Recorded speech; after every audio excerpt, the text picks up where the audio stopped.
We been gone for, some of you are aware, I assume, for about a week. We've been, last Sunday at this time, we were with our son Brett in worship service there. We left that Sunday afternoon. We went for worship service at Mineral Wells that night. And then, before that, Saturday, there was a funeral for Jolene's nephew. And then Monday, there was a funeral for Jolene's cousin. So we had 2 funerals in 3 days. Saw a number of relatives. Son came from Houston to visit with us when we came to Waco. So anyway, we're back. Genesis 25, look at starting about verse 28. Chapter 25, verse 28, I think. Isaac loved Esau because he did eat of the venison. Now that tells you a lot about his character. But it also tells us a lot about Isaac. What is this about a husband and a wife loving their children? One loves one more, the other loves the younger one more. It doesn't take too long before children are going to recognize that difference, usually. But here's another area where, that's another sermon in itself, that if you have multiple children, try to love each of them equally instead of showing more attention and love for one than you do another. In some cases that may be kind of difficult because they may be one may be hard to get along with. Even though they grow up in the same house, they can be quite different. So here's a good case in point. Jacob and Esau, even from their birth, there was something that was different. And what was that? Well, they were twins. And during the birth process, Esau would have been the older of the two. By how many minutes, I do not know. But he's the older of the two. And notice the point that we talked about last week, and we'll pick it up again. The hand of Jacob was on Esau's heel. And the question is, what's the significance of that? Well, that portends something in the future. The younger is going to ascend to have more power, and as we'll see here in just a moment, birthright and so on. We call him, I've always called him the heel grabber, but most of your commentators, they'll call him heel, let's see, can't remember the word that they use, but not grabber, it means the same thing. And resultant meaning would be supplanter, which that's the way it worked out in Jacob's case. He supplanted Esau as having all of the rights of, we call it primogeniture later on in Old Testament history, but now this was the custom, though it was not yet a law. That law of the primogeniture came about with Moses and the giving of the Mosaical law. But it was here in the form of a practice. It was being practiced anyway, eventually made a law. Okay, Isaac loved Esau, but Rebekah loved Jacob. And Jacob made some pottage. He cooked some stew. Esau had been out hunting. Look at verse 29. He'd been hunting, and he came in and he was just tuckered out. I don't know what caused that, if it was running or what, but he was feeling faint, and he said to his younger brother, "Let me have some, feed me with that same red pottage. For I am faint," and therefore his name was called Edom. Now this has to do with Old Testament history. You've heard of the Edomites, but I don't think you've heard of the Esauites. Esau was Edom, and Edom was Esau. They called him Red. I knew a boy in high school named, well, they called him Red. That wasn't his real name. But obviously his hair was red, so they called him Red. Well, I think we've got the same thing here with Esau. "Feed me of that red pottage." And Jacob said, now this is Jacob's answer. The one says, let me have some pottage to eat. I am tired, I am hungry, I feel faint. Jacob said, "Sell me this day your birthright."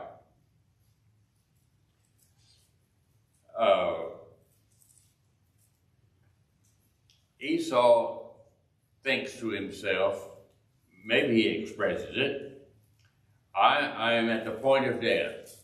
I think he was probably exaggerating, but he was very tired. I'm at the point of death.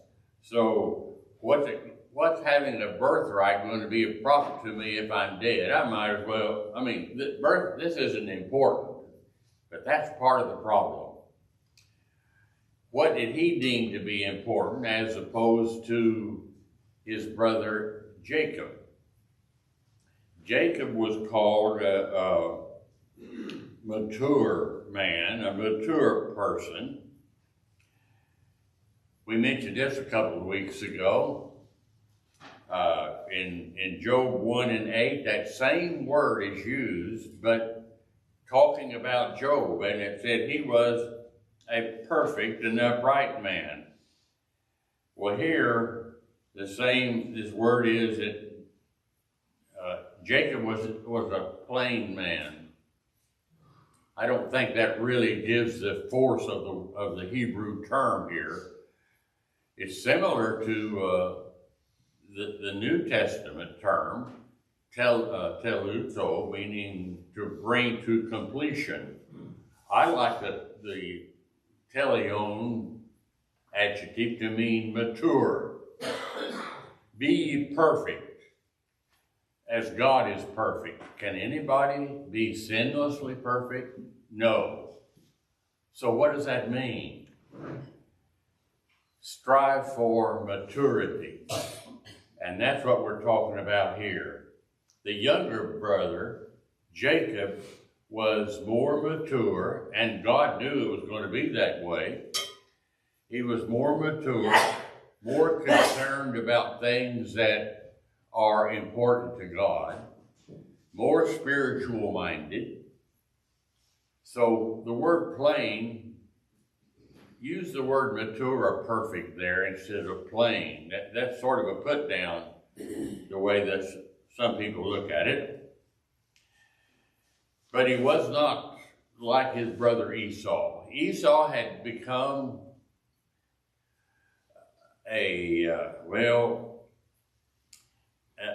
an immature, which would be the opposite of mature. He had become an immature playboy. I say that because he wasn't interested in things of a spiritual nature. He was much more concerned with about everyday activities.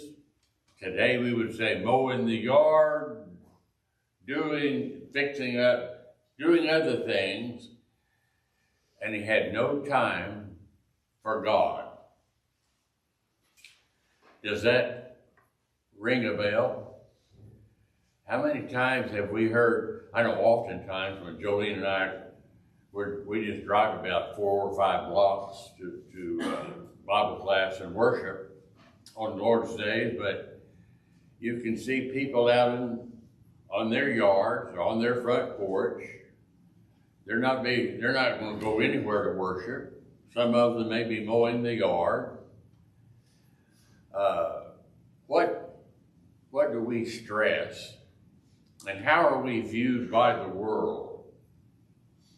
Let me use one more personal experience or notation regarding my grandparents. They were poor. They never owned a car, never had a driver's license. Granddad had a horse that he rode. They had, well, as far as I can remember, early on, they had an outhouse. Later, they took a portion of a bedroom and made a little restroom out of it inside the house, and that was a major thing. That's a great thing to have a restroom in the house, especially in the winter. You don't have to walk through snow up in Missouri that's 8 inches deep. Glad to see that, especially during Christmas time when we would go up there to visit. But grandmother and granddad didn't let anything slow them down. They would walk to worship every Lord's Day. Later on, after 25 or 30 years of seeing the family, the husband and wife, my grandparents walking to worship, a lady made a comment and started attending worship. She said, "I've been watching you for 30-some years. You're always going to worship services." That had an impact on her. She later ended up obeying the gospel. Somebody is watching us also. Keep that in mind. If you're back in the days of Jacob and Esau, watch Jacob, and Esau, not so much. Jacob was the spiritual, mature individual, even though he was younger, and Esau was the immature fellow who was interested just in having a good time and his honey. Okay, Isaac, the dad, began to feel partial to Esau. We've already shown that in the previous verse.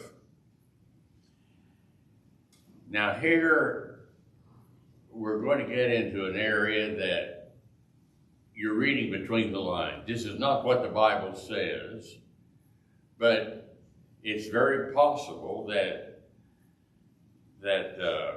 Isaac was partial to Esau, and maybe realizing that was the case, he felt guilty when he could see how spiritually minded Jacob was compared perhaps even to himself. That's bound to have come to his thinking. And so in recent years, Jacob and Rebekah could sense that Isaac was giving more attention and preference and probably going to give the blessing to Esau as the firstborn child. But God had already said now that Jacob was going to be the greater. The older Esau shall give way to the younger, who's going to have more authority. That was God's summation. Why? Because God can see the end from the beginning. God knew what both boys were going to be like. And so God made that statement. Here's what's going to happen as he looks into the future. Okay, and yet it appeared that Esau was the one that was going to receive the blessing from his dad because his dad preferred him. Now, as I said earlier, this right of primogeniture meant that the older son would get double portion. I looked this up this morning for those who, I hope you're interested in it. I was. So I went to Google, assisted by AI, and here's what I come up with. The double portion refers to the eldest son receiving twice as much as any other single son. There could be 4 or 5 boys in the family, yes. But what did all the others receive? Well, if they were, let's just read it. If a father had 4 sons, the inheritance was divided up into 5 equal shares. 4 boys, 5 shares. That's because the oldest son got a double share, double what any other one child, one son received. That was the law of primogeniture.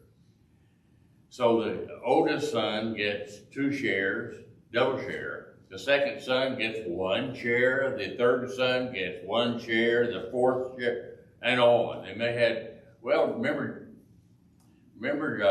Jacob's boys? Jacob's name was changed to Israel, but there were 12 boys.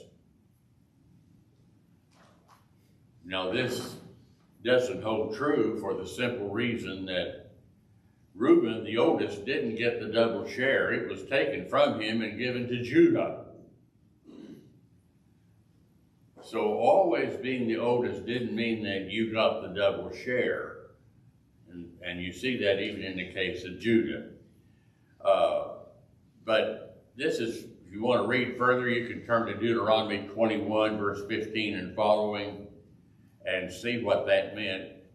Probably that was the case, that he got a double share because the older son had the responsibility, the financial responsibility to take care of his mother, to take care of the sisters who didn't get a share, and to take over the family leadership.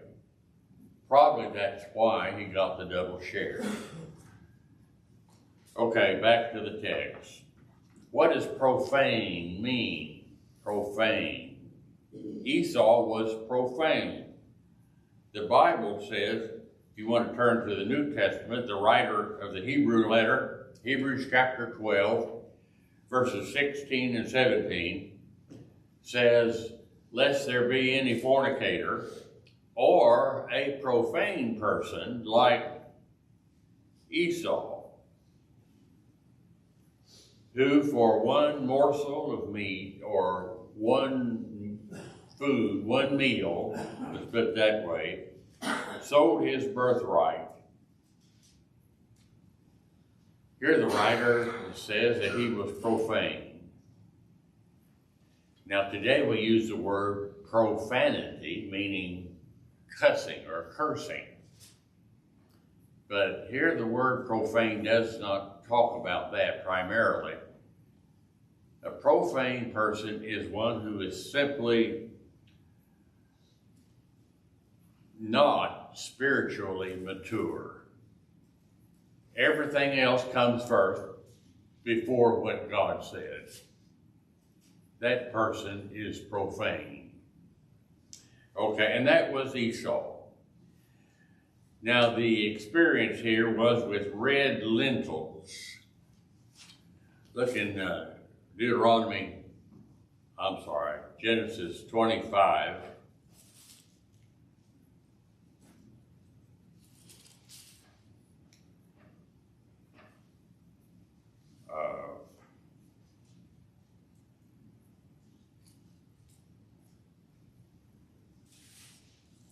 Anyway, the word lentil is what I'm looking for, L-E-N-T-I-L. He was cooking a bowl of lentils, which is a type, I guess you could say, like a bean. I didn't know this till I read it this morning, but our word lentils comes from the word L-E-N, lens. Any of you have glasses? Yes. Those glasses have lens. They're shaped sort of like this. Instead of straight across, they're like lens. Well, that's why lentils are named lentils, because they're shaped like a lens. Now, what was Jacob doing? He was preparing a meal. Probably for himself, I'm sure, but I would imagine primarily it was intended for his parents. Esau wasn't there at the time. He was out hunting, I guess. So Esau comes home, as we'll see in just a moment, but there's a further problem with how this is going to be received. Jacob made this proposition that we read about a moment ago. Esau said, let me have some of those lentils to eat. And Jacob says, all right, if you will agree to give me the birthright. Now, possibly, we don't know, the Bible doesn't say, but possibly Jacob said that in jest. Or he may have said it in disgust, because he knew what kind of person his brother was. And so, knowing that he is a profane man, he just says, all right, I'll give you a bowl of pottage, a bowl of soup, but will you give me the birthright, your birthright in place of it? Maybe not intending, I say maybe, I'm not for sure. Would Esau agree to that absurd agreement? That's a horrible contract. Would he agree to sell his birthright for a meal, for a hamburger today, we might say? Well, I think probably Jacob was amazed that he agreed to that term. So, even though it was so absurd, it was something so valuable, was traded for a common meal, and yet that they agreed to that bargain. And here's why Esau went along with it. His reasoning was, well, I'm going to die anyway one day. So what good is this birthright to me if I'm dead? So yeah, I'll trade you. I'll eat that gold and give you the birthright. Jacob, when he realized the birthright didn't mean anything to his brother, I imagine, I'm putting myself in his shoes now, but I imagine that he thought to himself, how carnal can you be, brother? Can't you understand that we're talking about spiritual matters here? We're talking about God's blessing and his giving leadership, and you're going to be throwing all of that away? It didn't mean anything to him. Well, he agreed to it. And notice, he agreed to have a binding formal oath. So this is something that's binding. Probably would be binding even if Daddy Isaac decided to give the inheritance, the double inheritance, to Esau. I really think that Esau was primarily interested in that part of the inheritance. Not the leadership quality, but primarily he was interested in the double portion. Well, this birthright now would go to Jacob. Those two boys had settled it, made a contract between them. I don't think that we ought to view Jacob as a culprit here. I can see why people would look down upon Jacob, but his brother didn't have to agree to this. But anyway, the experience here of red lentils is associated with his name from then on. It meant red, Edom, and so he was called Edom. Look at Genesis 25 and verse 30. Esau said to Jacob, "Feed me, I pray thee, with that same red pottage, for I am faint." Therefore, later the writing of this was put down, and the writer, Moses, writes, "Therefore," because of what has just happened, therefore was his name called Edom. Now look at Genesis 36 and verse 1.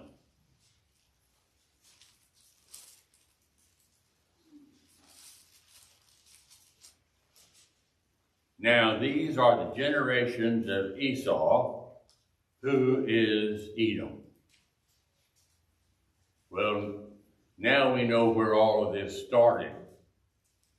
Back here earlier in chapter 25, at chapter 36, he just says Esau and Edom are referring to the same person. Okay, what should Jacob have done? Probably it would have been much better to let God work out that situation instead of trying to help out God. God can overrule things by his providence, take care of the situation. He didn't do that. But remember, the same thing was true with Abraham. You remember when Abraham came into this land that he was afraid that people were going to kill him and take his wife, kill him because of his wife. He probably didn't trust in God as much as he ought. That could probably be said here as well.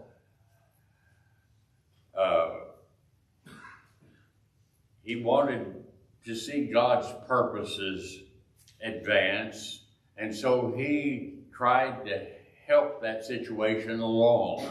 That's true not only of Abraham, that's true of Isaac, as we'll see here just a little bit, in another part of life.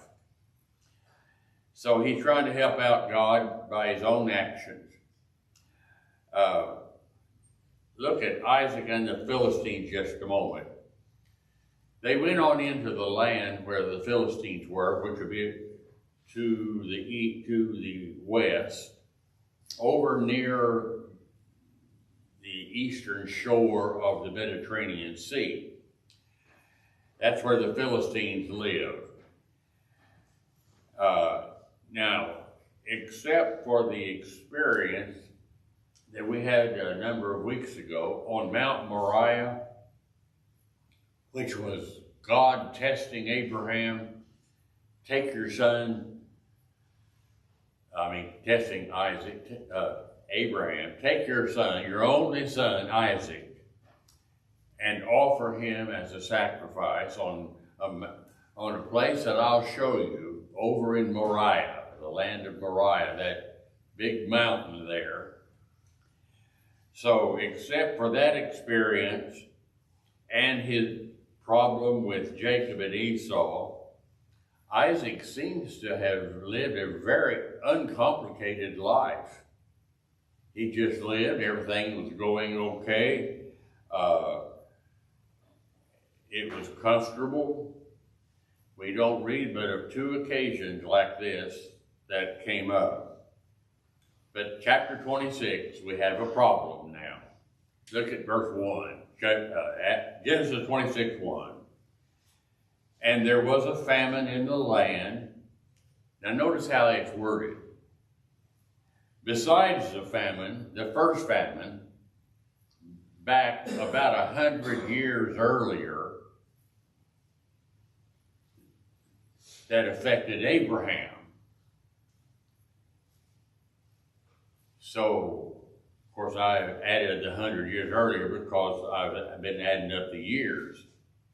But evidently there was no real bad famine for a period of about 100 years. But now here was another one in chapter 26 and verse 1. And Isaac went to Abimelech, king of the Philistines, over in Gerar. Now, probably Isaac was still living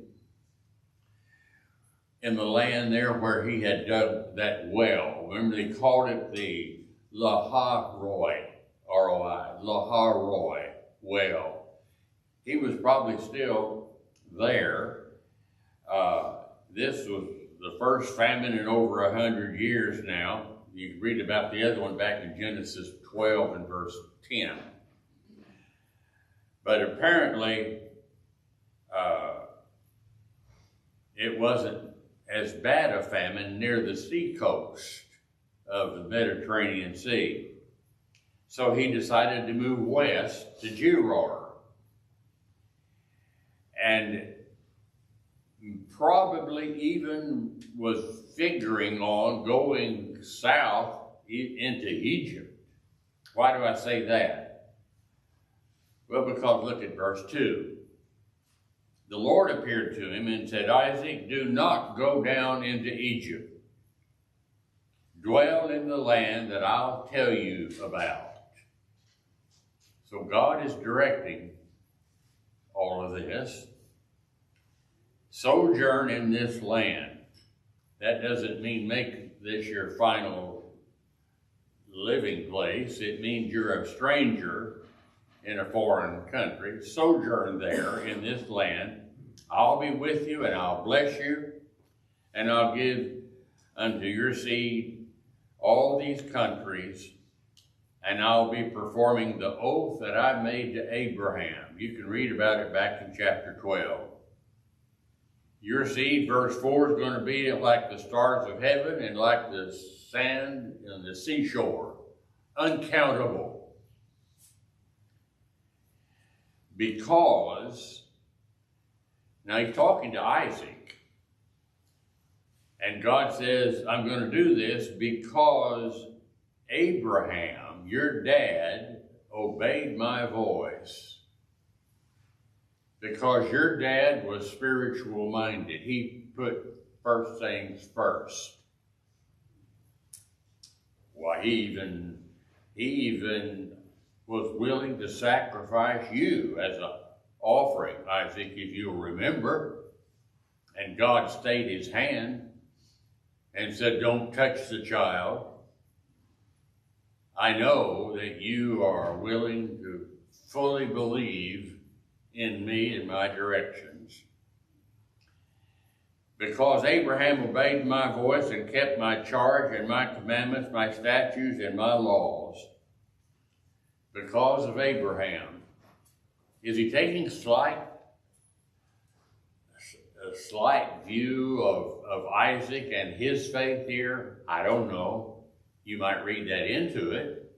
But he does go all the way back to Abraham, Isaac's father, and says, Isaac, your father was a faithful individual, and what I am doing now regarding you and your ancestors, your lineage, is because of your dad's faith.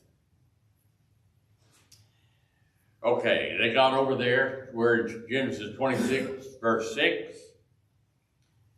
Isaac dwelt in Gerar, and the men of the place ask him about his wife. Same thing that happened to Abraham and Sarah. Isaac said, she's my sister. Same thing that Abraham said of Sarah, Isaac says of Rebekah, she's my sister. Because he was afraid to say, she's my wife, lest they kill me and take Rebekah, because she was a good-looking lady. You mean people would act like that? Do people act like that today?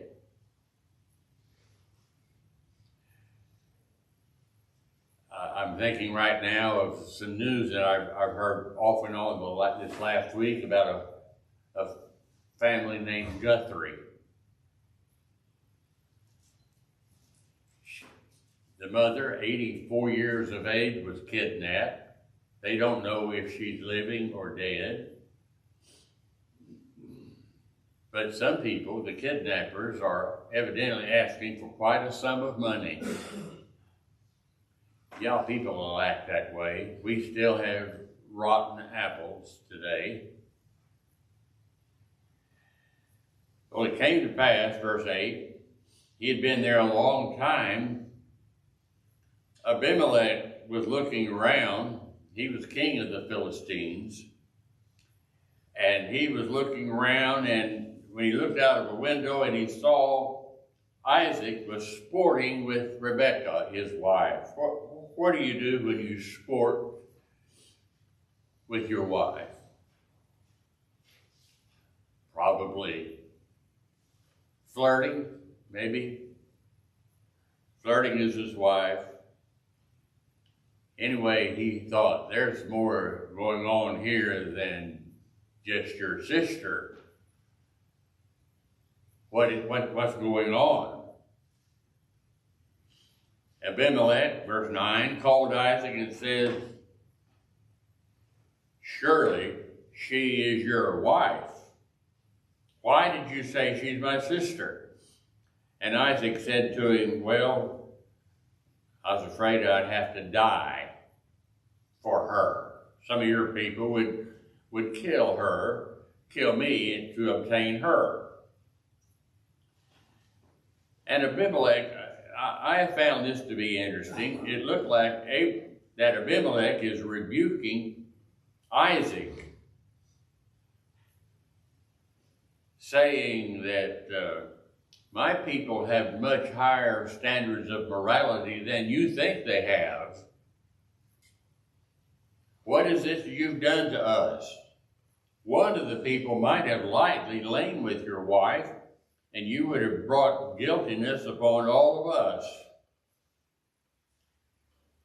To make sure that doesn't happen, Abimelech orders all of his people, anybody that touches this man or his wife is going to be put to death. Well, that'll get their attention. Okay,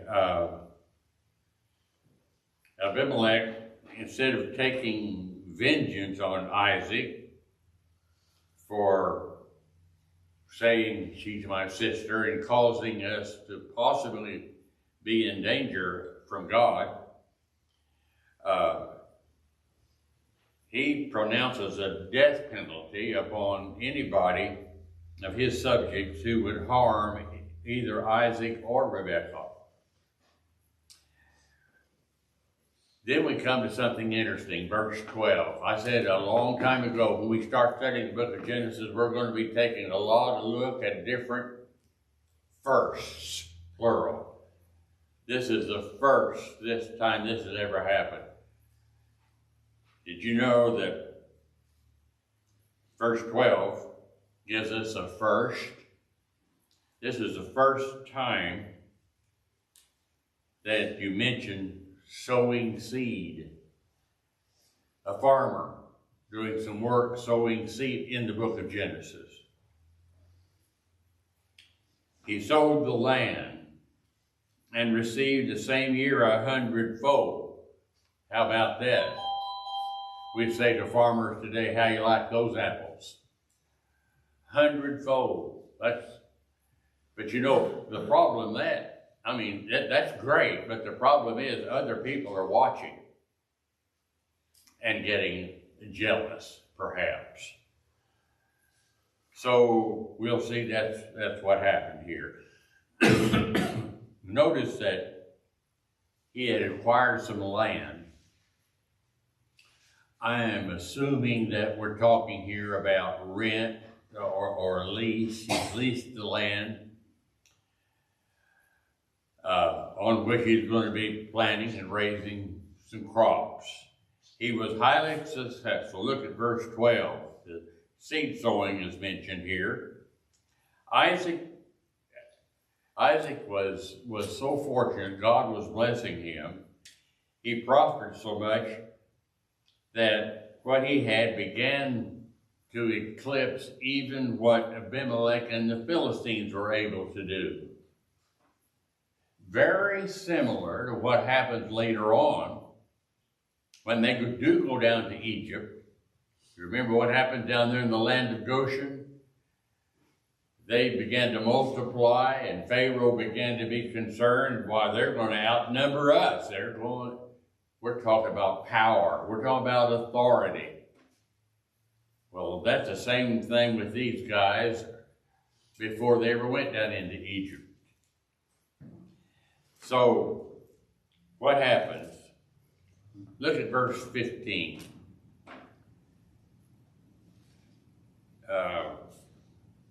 I'm sorry, 17.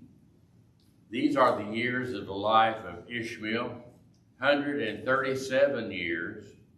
He died, and he was gathered unto his people. So he was 137 years old in chapter 25.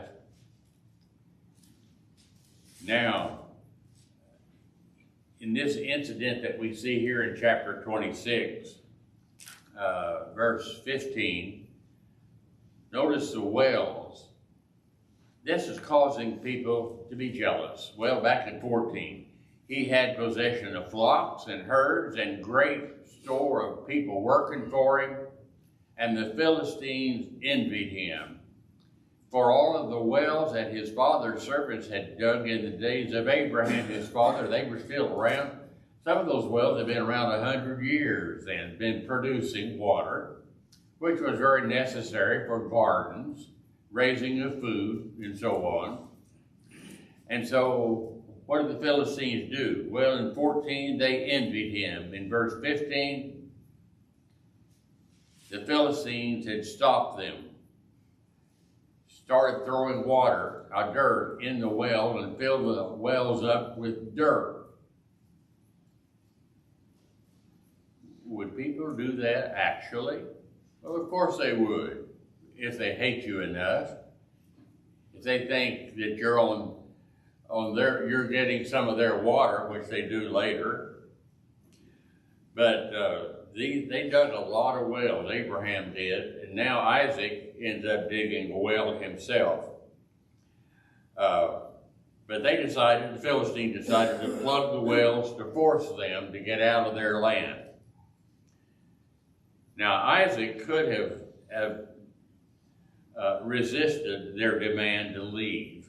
Obviously, one reason why is because there was a guy by the name of Abimelech 100 years earlier Abraham had to deal with.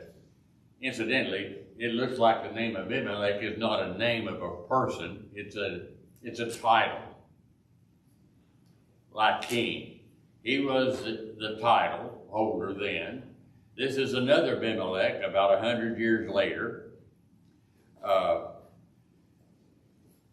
He realized that if he resisted, then that's going to alienate the Philistines.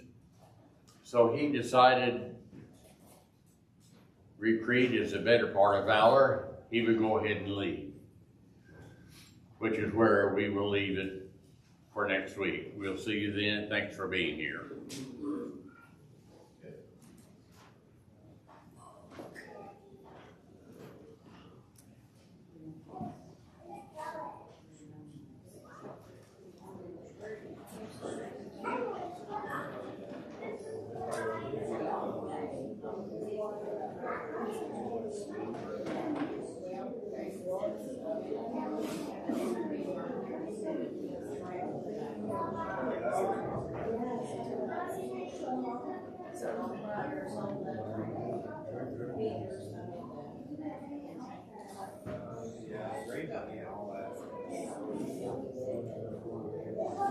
Our meter's got the timer too, so that helps.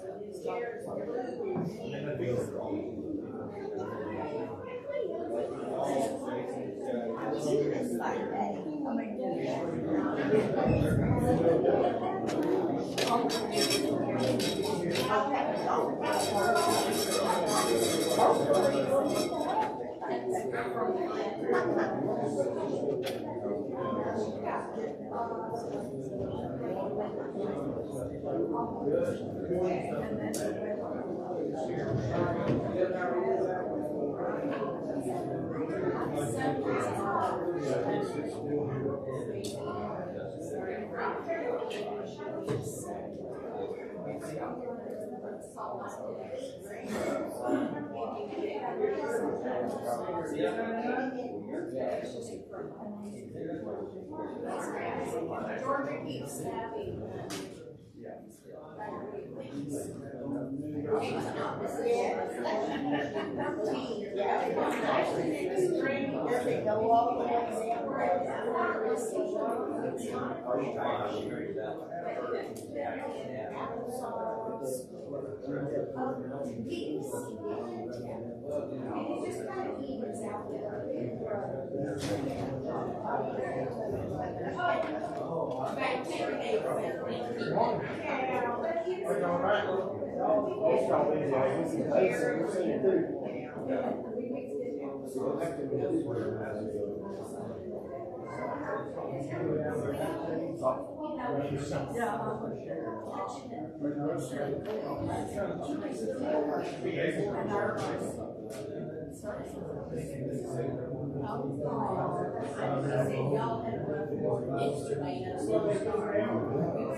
yeah, she's definitely expanded her work.